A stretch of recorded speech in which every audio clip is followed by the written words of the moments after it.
آواز بلند صلوات پڑھیں.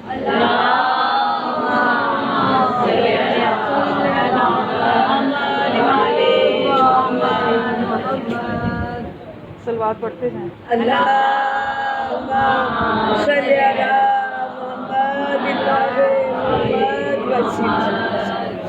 اپنی اپنی توجہ کے لیے صلوات پڑھیں.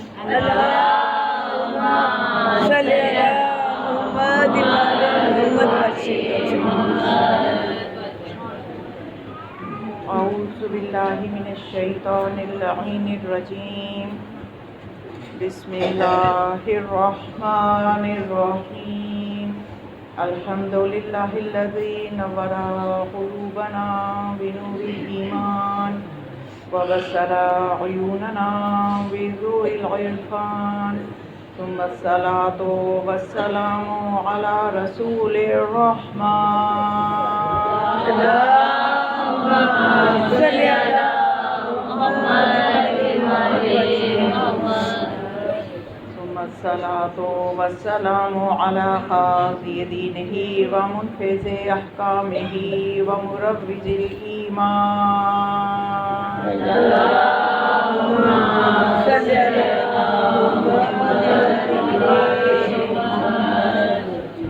الصلاة والسلام على باقي الأئمة الذين هم أمناء الرحمن بالخصوص على سيدنا ومولانا صاحب العصر والزمان. اللهم صل على محمد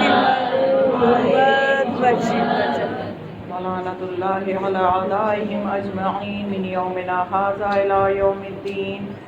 قال الله تعالى في كتابه المجيد وفرقانه الحميد وقوله الحق. بسم الله الرحمن الرحيم. يا أيها الذين آمنوا إذا نجيتم الرسول فقدموا بين يدي نجواكم صدقة.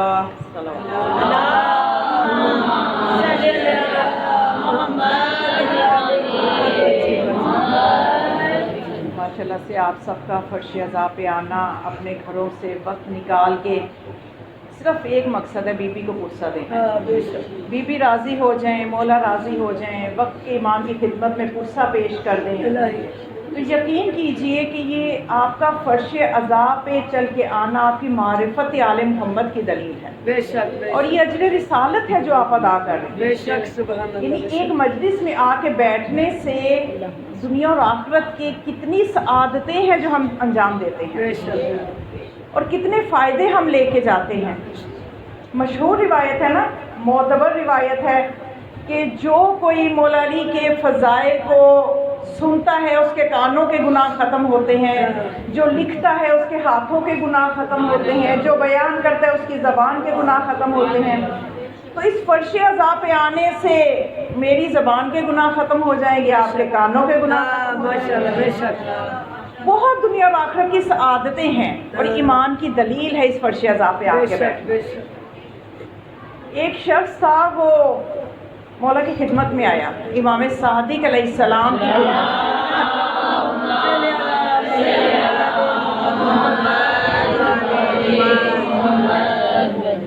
آ کے کہتا ہے کہ مولا مجھے لگتا ہے کہ میں منافق ہوں. توجہ فرمائی آپ نے، چاہنے والا تھا ماشاءاللہ. کہتا ہے کہ مولا مجھے لگتا ہے کہ میں منافق ہو گیا ہوں، منافق ہوں. مولا نے کہا نہیں ایسے نہ کہو، تم ہمارے چاہنے والے ہو، ہم سے محبت کرنے والے ہو، ایسے نہ کہو. کہنے لگا نہیں مولا مجھے یہ لگتا ہے. تو مولا نے پوچھا کس لیے لگتا ہے، کیوں لگتا ہے؟ کہنے لگا جب تک آپ کی مجلس میں ہوتا ہوں، آپ کی محفل میں ہوتا ہوں تو اور ہوتا ہوں، باہر جاتا ہوں تو اور ہو جاتا ہوں. ہم بھی جب تک مجلس میں ہوتے ہیں تو بس جو بات خطیب نے خطیبہ نے کہی ہاں ہم تو یہ کریں گے، ایسے ہی کریں گے. باہر نکلے باہر کی دنیا ہی اور ہے، بھول جاتے ہیں کہ ہم فرش عزا پہ کیا باتیں کر کے آئے تھے. تو یہ بھی، لیکن یہ دیکھیں دل کا صاف ہے کہ یہ اقرار کر رہا ہے. تبھی تو مولا کہہ رہے ہیں کہ تم منافق نہیں ہو. منافق تو اقرار بھی نہ کرے، یہ اس کی اچھی بات ہے. اور یہ اچھی بات ہے کہ ہم بھی اعتراف کریں کہ واقعی مجلس میں ہم جو چیزیں وعدے کر کے آتے ہیں بی بی سے، ان کو ہم نے بعد میں بھی یاد رکھنا ہے. اچھا پھر وہ کہنے لگا کہ نہیں مولا یہ بات ہے کہ مطلب میں جب آپ کی مجلس میں ہوتا ہوں تو اور ہوتا ہوں، باہر جاتا ہوں تو بدل جاتا ہوں، اس لیے مجھے لگتا ہے کہ میں منافق ہوں۔ مولا نے فرمایا نہیں ایسا نہیں ہے، تم ایسے نہ کہو۔ پھر وہ کہنے لگا کہ مولا اگر کبھی ایسا زمانہ آیا کہ آپ نہ ہوئے یا میں آپ سے بہت دور چلا گیا، آپ نہ ہوئے، تو مجھے کیسے پتہ چلے گا کہ میں آج بھی آپ کے خیمے میں ہوں؟ کہ چلو جیسے بھی اعمال ہے لیکن آپ سے بہت دور نہیں چلا گیا، کوئی نشانی دے دیں، کوئی معیار دے دیں۔ تو مولا نے فرمایا اگر تم کبھی دور چلے گئے، کتنی بھی دور چلے گئے، تو تم اگر یہ دیکھنا چاہو کہ کیا آج بھی تم ہمارے خیمے میں ہو یا نہیں، تو تم میرے جد حسین کی مصیبت کو یاد کرنا۔ اگر تمہیں آنسو آ جائیں تو سمجھ لینا تم ابھی ہمارے خیمے میں ہو، ابھی تم ہمارے خیمے میں ہی ہو۔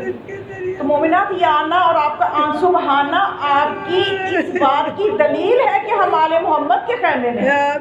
ٹھیک ہے کچھ کمزوریوں کی وجہ سے گناہ ہو جاتے ہیں، فطرت خاکی کے تحت گناہ ہو جاتے ہیں، لیکن یہ ہستیاں بہت بڑی بخشش کا وسیلہ ہیں، ہمیں ان سے متمسک بس رہنا ہے، تو پھر کوئی پریشانی نہیں ہے۔ گناہ بھی ہو جائیں گے تو یہ کہ ہمیں ان گناہوں کا احساس ضرور ہونا چاہیے کہ ہم سے یہ گناہ ہوا ہے۔ یعنی منافق وہ ہوتا ہے کہ جو دل میں اور زبان پہ اور جو دل کا صاف مومن ہوتا ہے وہ اپنی غلطیوں کا اعتراف کرتا ہے، ان پہ سچی توبہ کر لیتا ہے۔ یہی اللہ کی عنایت ہے اس مومن پہ کہ وہ توبہ کر لیتا ہے۔ توبہ کی توفیق بہت بڑی عنایت ہے، توبہ دروازے کھلے۔ تو مولانا ان ہستیوں سے بس وابستہ رہنا ہے۔ آپ کے سامنے میں نے سونا نہیں، آپ نے تھوڑا سا ذرا بیدار رہیں ماشاءاللہ بیدار آپ ماشاءاللہ بیدار ہیں، میں کہتی ہوں باقی بھی ہو جائیں کیونکہ جو سو رہے ہیں مجھے تو نظر آ رہے ہیں۔ تکبیر، اللہ اکبر، نعرہ رسالت، یا رسول اللہ، نعرہ حیدری، یا علی، حیدری، یا علی، حیدری، یا علی، زندہ باد، زندہ باد۔ چودہ معصومین علیہ السلام کی خدمت میں بلند سلوات۔ اللہم صلی علی محمد وآل محمد، درود خوش بھی۔ تو بس زیادہ نہیں آپ کا وقت لوں گی، چاہتی ہوں کہ جب آپ اس فرش عذاب میں آئی ہیں میری کوشش یہی ہوتی ہے کہ کچھ ایسے نکات ہدیہ کر دوں کہ جو ہمارے درمیان الجھنے اور مصیبتیں طاغوت نے ڈالی ہوئی ہیں، بے شک بے شک، تو ہمیں کچھ ان کے لیے دلائل ملے، ہم اپنے عقیدے پہ قائم رہیں کیونکہ ظہور امام بہت نزدیک ہے۔ بہت نزدیک۔ اپنے عقیدے کا تحفظ کیجئے، دلائل سے سمجھیے، بس یہی میرا مقصد ہے، اور کوئی ایسا مقصد نہیں ہے کہ جتنا بھی ہو سکے میرے لیے بھی، آخرت کے لیے بہتر، آپ کے لیے بھی، کہ ہم کچھ سیکھیں اس مجلس میں۔ تو آپ کے سامنے میں نے سورہ مجادلہ کی آیت نمبر 12 کی تلاوت کی۔ یا ایھا الذین آمنوا اذا نجیتم الرسول فقدموا بین یدی نجواکم صدقہ، کہ اے ایمان والو جب تم رسول خدا کے ساتھ نجوا کرنے لگو تو کچھ صدقہ پہلے دے دیا کرو پھر نجوا کیا۔ نجوا کا کیا مطلب ہے؟ نجوا کا مطلب سرگوشی کرنا، کانوں میں باتیں کرنا، یعنی جیسے 4 لوگ بیٹھے ہیں تو 2 بیٹھ کے کانوں میں باتیں کرنا شروع کر دیں، سرگوشیاں شروع کر دیں۔ اس کو قرآن کی زبان میں، اس کو عربی میں نجوا کہا جاتا ہے، نجوا۔ تو اب ہوتا یہ تھا، اس آیت کا پس منظر یہ ہے کہ ہوتا یہ تھا کہ جب عرب کے جو امیر لوگ تھے، جو شریفوں میں شمار ہوتے تھے، بہت اپنے آپ کو وہ اعلیٰ سمجھتے تھے، وہ رسول خدا کے پاس بیٹھ جاتے، غریبوں کو موقع نہیں ملتا تھا، رسول خدا کے پاس بیٹھ جاتے تھے۔ تو اب ہوتا یہ تھا کہ وہ سرگوشیاں کرتے تھے۔ اب دیکھیں کوئی بڑا بندہ آ کے کسی جگہ بیٹھا ہو، اندر سے اٹھ کے مجمع میں سے کوئی ایک بندہ سرگوشی کرنے لگ جائے، دوسروں پہ ایک دھاک بیٹھتی ہے کہ اس کا کوئی یہ گہرا تعلق ہے، گہرا رابطہ ہے یا کوئی رشتہ داری ہے، تو دوسروں پہ ایک روب بن جاتا ہے کہ بھئی یہ تو اس لیے فلاں وزیر جو آیا ہے یا کوئی فلاں بہت بڑا کوئی مجتہد کو عالم دین آیا ہے، تو ایک بندہ اٹھ کے کانوں میں باتیں کرے اور لمبی لمبی باتیں کرنا شروع کر دے، تو دوسروں پہ روب جمانے کے لیے کہ ہمارا ایک بڑا تعلق ہے۔ تو رسول خدا کو اس طرح سے اذیت ہوتی تھی کہ ایک تو غریبوں کو پاس آنے کا موقع نہیں ملتا تھا، اور دوسرا یہ ہوتا تھا کہ وقت ضائع ہوتا تھا۔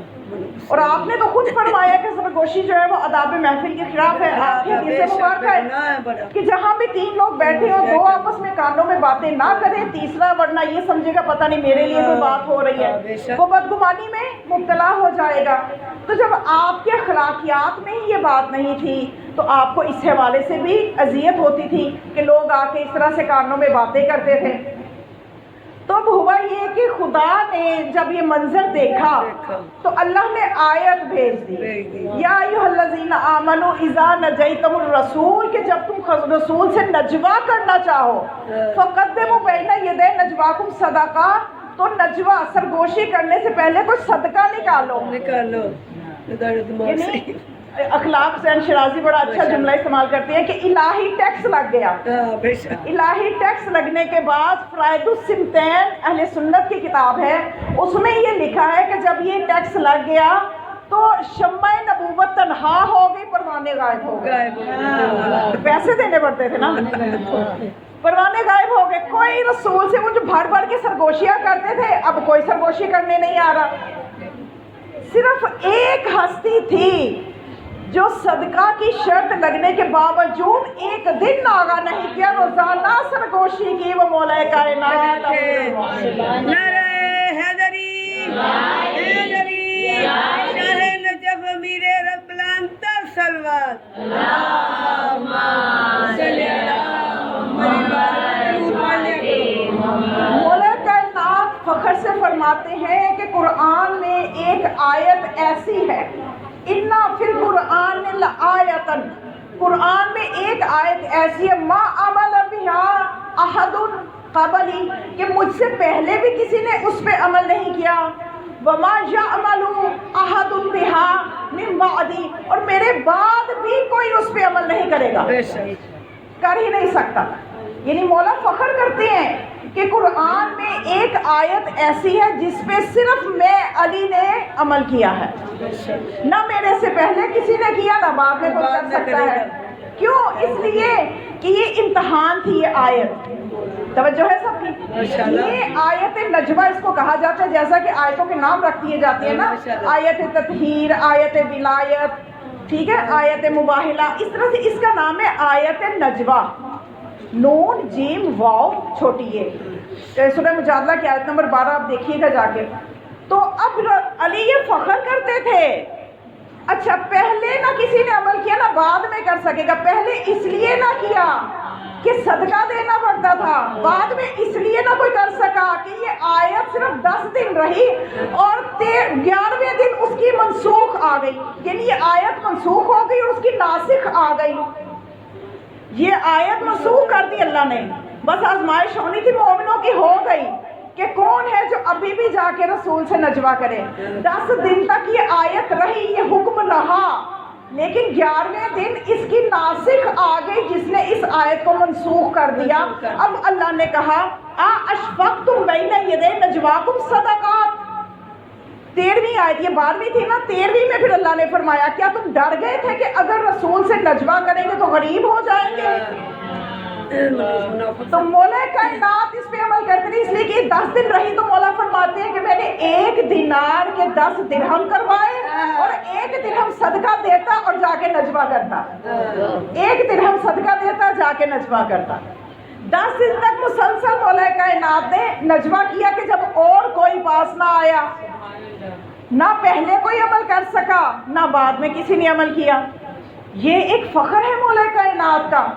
اسی لیے تو عامل قرآن یعنی جو رسول نے فرمایا, اب سمجھ میں آئے گی اس حدیث کا, آپ لطف لیجئے گا کہ رسول نے فرمایا علی مع القرآن والقرآن مع علی, علی قرآن کے ساتھ ہے. اس کا مطلب کیا ہے کہ جتنے احکام آئیں گے علی عمل کریں گے, اور قرآن علی کے ساتھ ہے کہ علی جو کہتے ہیں قرآن بن جاتا ہے. یا علی یا علی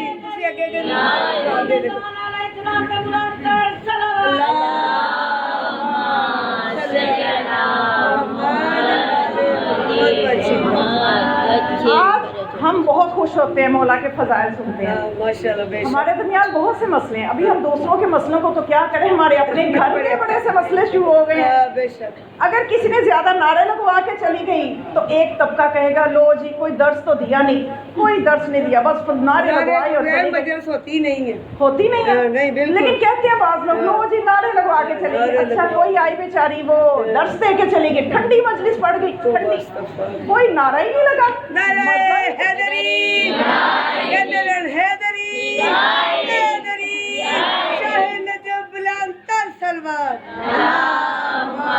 صلی اللہ محمد والے محمد. میں نے اس مسئلے کا ایک حل نکالا ہے. اس مسئلے کا میں نے ایک حل نکالا ہے کہ چلو ہمارے درمیان جو ہے نا اتفاق کی فضا قائم ہو, تاکہ متحد ہوں گے تو باہر کے جہاد کریں گے نا, باہر کے محاذ پہ آپس میں ٹکڑے ٹکڑے ہو جائیں گے, چھوٹے چھوٹے عقیدوں کی خرابیاں, حالانکہ وہ صرف معرفت کی کمزوریاں ہیں. بے شک. اس میں ہمیں ایک دوسرے کو گالی نہیں کہنا, مقصر نہیں کہنا, یہ بہت بڑی گالیاں ہیں گالی اور مقصر. بے شک. ہم سمجھتے بڑی عبادت کر لی, ہم نے کسی کو مقصر کہہ دیا تو مولا کی نظر میں بڑے منظور نظر ہو گئے کہ مولا ہم آپ کے فضائل کے قائل ہیں, فلاں تو مقصر ہے, پتہ نہیں مولا کو خوش کر دیا. کسی کو گالی کہہ کے پتہ نہیں ہم نے مولا کو خوش کر دیا. تو ایسا نہیں ہے, وہ ہمارا اتحاد دیکھنا چاہتے ہیں. بے شک. غالی اور مقصر دونوں جہنمی ہیں مولا کی روایات آپ دیکھیں معصومین کی. اب میں کہیں اور نہ نکل جاؤں, موضوع بھی میرا جو ہے نا تھوڑا سا ہے, میں نے اس پہ رہنا ہے. تو اب یہ غالی اور مقصر صرف یہ معرفت چونکہ ہر بندے کی اپنی ہے, علم ہر بندے کا اپنا ہے, یقین کی منزل آپ یہاں پہ جتنی بھی بیٹھی ہوئی ہیں خواتین, آپ میں سے ہر ایک کی یقین کی منزل اپنی ہے. اب ایک واقعہ اگر سنایا جائے فضائل کا تو ہر بندہ اپنے علم و معرفت سے قبول کرے گا. دوسرا اٹھ کے اگر قبول نہیں کرتا تو قبول کرنے والے کو دوسرے کو مقصر نہیں کہنا, اور جس نے قبول کر لیا دوسرے نے اس کو گالی نہیں کہنا. ہو سکتا ہے کل کو اس کی بھی منزل اس لیول کی ہو جائے. چونکہ ہمارے اب دیکھیے نا ایمان کے 10 درجے ہیں. کتنے 10 درجے ہیں. اصل الایمانو عشرۃ درجات, ایمان کے 10 درجے ہیں. بس سلمانو علی درجات عاشرہ, سلمان 10ویں درجے پہ ہے. بے شک. بے شک. سبحان اللہ. ابو ذر 9ویں درجے پہ ہے. ماشاءاللہ. ہم تو پتہ نہیں کسی کھاتے میں بھی نہیں آتے اور غالی اور مقصر کے فتوے دے رہے ہیں. تو جو 9ویں درجے پہ ہے وہ کہتا ہے ولو, معصوم فرماتے ہیں ولو علم ابو ذر ما فی قلب سلمان لقتلہ, اگر ابو ذر جانے سلمان کے دل میں کیا ہے اسے قتل کر دیں. اور یہی چیز میں سمجھانا چاہ رہی ہوں کہ ہمارے اندر علم و معرفت اور ایمان کی اپنی اپنی منزل ہے. اس کی وجہ سے اگر کوئی کسی جگہ معجزہ, فرض کریں آج کل سوشل میڈیا پہ بڑے معجزے ہو رہے ہیں, فلاں امام بارگاہ میں چھینٹی ہوگی تو فلاں یہ, اگر ایک بندہ اپنی معرفت سے قبول کرتا ہے کرنے دیں, آپ گالی نہ کہیں. اگر ایک بندہ اپنی معرفت سے کہتا ہے ابھی مجھے نہیں یقین تو آپ اسے مقصر نہ کہیں. صرف آپ نے بچنا ہے تو 2 حدیں بس سمجھ لیں. مولا فرماتے ہیں کہ 2 حدیں سمجھ لیں کہ ہمیں نزلونا عن الربوبیہ, ہمیں ربوبیت سے نیچے رکھو, ہم رب نہیں ہیں. بے شک. بے شک. ہم خالق نہیں ہیں, ہم مخلوق ہیں. اور دوسری حد یہ سمجھ لو کہ ہمیں اپنے جیسا بھی نہ سمجھو. فَادْفَعُوا عَنَّا حدود البشریہ, حدود بشریت کو ہم سے دور رکھو. بس یہ 2 چیزیں سمجھ لو. اس کے بعد تم ہماری عظمت کے لیے جتنی بھی عقلیں دوڑا لو, جو مقام عظمت تمہارے دماغ میں بن جائے, ہمارا مقام اس سے بلند ہی ہے.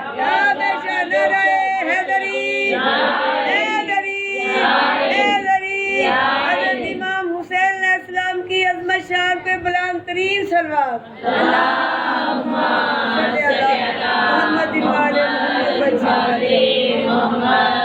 علی قرآن کے ساتھ ہے, قرآن علی کے ساتھ. وہ مسئلہ تو میں نکل گئی نا, میرا یہ مسئلہ میں تھوڑا سا نا موضوع سے کہیں اور چلی جاتی ہوں کہ یہ نہیں, وہ جو کہا ایک الجھن ہے ہمارے درمیان کہ کوئی جی فضائلی پڑ گئی تو کوئی ٹھنڈی پڑ گئی. اس کا جو حل میں نے آپ کو بتایا, اور یہ بہت زبردست اس کا حل ہے کہ آپ سوچئے گا اس حوالے سے, اس نقطے سے سوچئے گا کہ ان ہستیوں کے جتنے بھی فضائل ہیں وہ عین سیرت ہے, اور ان کی سیرت عین فضائل ہے.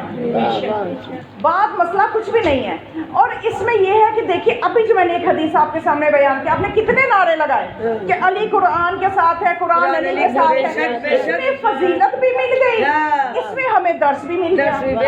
اگر چاہے تو کوئی صرف فضیلت کی نظر سے دیکھ کے 4 نعرے لگا کے دامن جھاڑ کے چلا جائے, اور چاہے تو کوئی اپنی محبت میں اس میں سے درس کا پہلو بھی نکالے, اس میں سے درس کا پہلو بھی نکالے کہ علی قرآن کے ساتھ ہے, قرآن علی کے ساتھ ہے, تو میں کتنا قرآن کے ساتھ ہوں. نعرے تو لگائے کہ بہت بڑی فضیلت ہے, ذرا درس کا پہلو بھی اسی میں سے لے لے تاکہ فضیلت بھی ہو جائے, درس بھی ہو جائے, بحث بھی ختم, دونوں طرح کی مجلس 2 in 1 ہو جائے, 2 in 1 ہو جائے گا نا. تو بھائی علی قرآن کے ساتھ, قرآن علی کے ساتھ ہم بڑے خوش ہو گئے. خوشی یہی ختم نہیں ہوتی, خوش اس وقت ہونا ہے جب دیکھنے ہم کتنے قرآن کے ساتھ ہیں, ہمارے گھروں میں قرآن کتنا کھلتا ہے کہ ہم کربلا کے لیے ہم اکٹھے ہوتے ہیں. 2.5 مہینے کربلا سے ہم بہت سے, ہم اس کو ایک مقتل گاہ ہی نہ سمجھیں, اس سے ہمیں بہت سے درس بھی ملتے ہیں. کربلا سے ایک درس یہ بھی ملتا ہے کہ ایک رات کی مہلت تلاوت قرآن کے لیے مانگی گئی, اور لوگ نیزہ پہ قرآن کی تلاوت سر حسین کر کے درس دے رہا تھا کہ یہ ہو نہیں سکتا کہ کوئی کہے میں حسینی اور قرآن کھولے نا. جو حسینی ہوگا وہ قرآن کھولے گا, وہ قرآن پڑھے گا. اصل ہمارا نعرہ اس دن لگنا چاہیے جس دن قرآن میری روٹین میں آ جائے, جس دن قرآن میری زندگی میں آ جائے, کہ یہ یک طرفہ محبت کے بس اسی میں خوش ہو کے چلے گئے کہ علی قرآن کے ساتھ ہے, قرآن علی. بھائی وہ تو ہیں, ان کا تو کردار, ان کی رفتار, ان کا گفتار اہل قرآن ہے, انہیں بھی خوش کریں. کیا صرف ہم نہیں خوش ہونا ہے, مولا کو بھی تو خوش کریں نا, کہ جب ہم قرآن پڑھیں گے تو مولا خوش ہوں گے. جب ہمارے گھروں میں قرآن ایسے بند پڑا ہوگا غلافوں میں تو ہم تو خوش ہیں کہ علی قرآن کے ساتھ ہے, تو کیا علی خوش ہے ہم قرآن بند کر کے رکھے ہوئے ہیں؟ یہ بھی چیزیں ہمیں سیکھنی ہے. ان چیزوں کے لیے تھوڑا سا انسان کو تحمل کرنا پڑتا ہے, ورنہ جو چیزیں ایسی بتائے اس کو دوبارہ بلاتے نہیں ہیں کہ بھئی رہنے دو, کوئی اور بندہ ہم نے سننا ہے, اس کو نہیں سننا. یہ تو بڑی کھلی باتیں ہمیں بتا دی, ہمیں پریشان کر دیا. یہ آنکھیں کھولنا ہی تو مقصد ہے ممبر کا. بیداری نہ ہو جس ممبر سے مجلس کا عزاداری کا حق ادا نہیں ہوتا. رسول خدا یہ فرماتے ہیں آج آپ اس فرش عزا پہ یہ وعدہ کر کے اٹھے, ایک چھوٹی سی ذمہ داری میں آپ کی حدیث کی روشنی میں لگاتی ہوں, اگر آپ نے اس پہ عمل شروع کر دیا اپنی زندگیوں میں تو آپ 40 دن کے اندر اندر تبدیلی دیکھیں گے. وہ والی تبدیلی نہیں جو عمران خان لے کے آیا, وہ تبدیلی تو بڑی خطرناک ہے.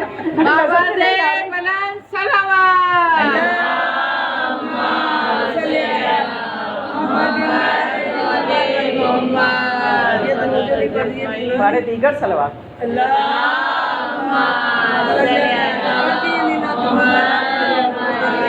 یہ مومنہ آپ کے درود پڑھنے سے خوش نہیں ہے, ان کے دل کو خوش کرے, ایسا درود پڑھے خوش ہو جائے.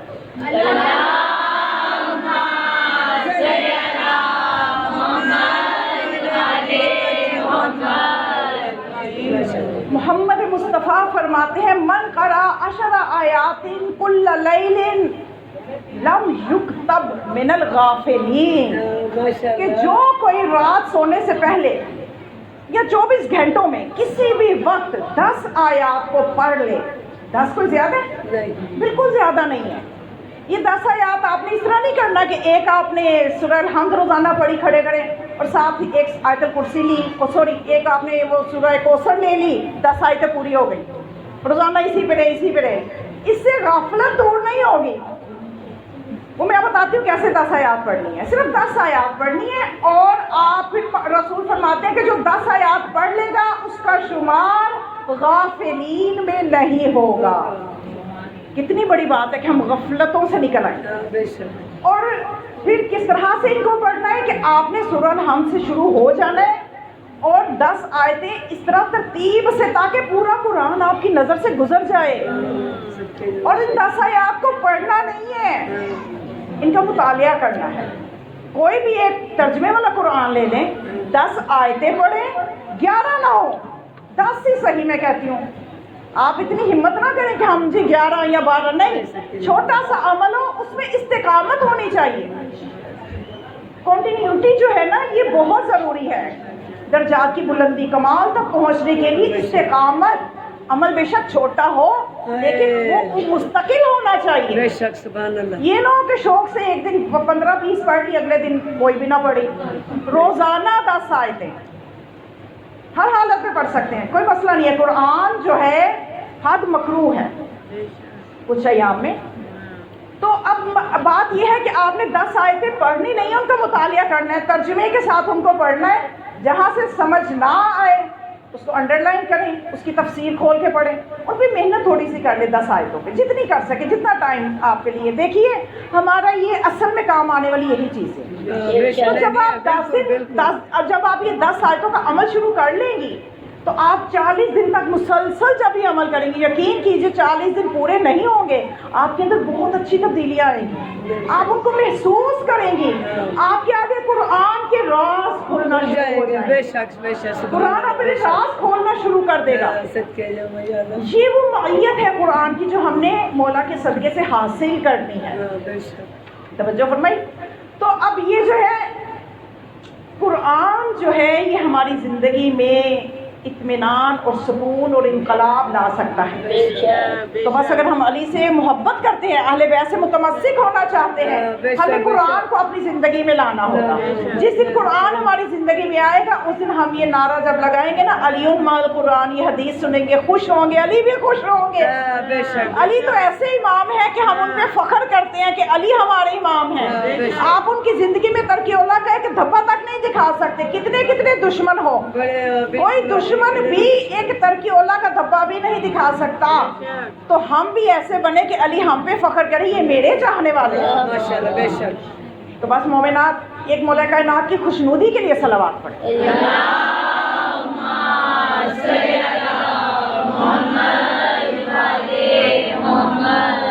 اچھا اب یہ آیت مولا فخر کرتے تھے آیت نجوہ پہ کہ میں ایک آیت قرآن کی ایسی ہے کہ جس پہ کسی نے بھی عمل نہیں کیا. اور فخر الدین رازی جیسا رئیس المشککین، فخر الدین رازی کون؟ یہ اہل سنت کا بہت بڑا محقق مفسر، یہ لکھتا ہے اپنی تفسیر میں کہ یہ بات واقعاً صحیح ہے کہ قرآن کی یہ آیت نجوہ ایسی ہے کہ اس پر سوائے علی کے کسی نے عمل نہیں کیا. جو پروانہ نبوت ہے کوئی نظر نہیں آیا، صرف علی نے عمل کیا. لیکن اس کے اندر کا جو بغض تھا نا اس کو ٹکنے نہیں دے رہا تھا. اس نے جب یہ اعتراف کیا نا کہ واقعاً اس آیت میں صرف علی نے عمل کیا، تو ساتھ یہ بھی لکھتا ہے، کہتا ہے اگر علی نے اس آیت پہ عمل کیا تو کوئی بہت بڑا کام نہیں کر لیا.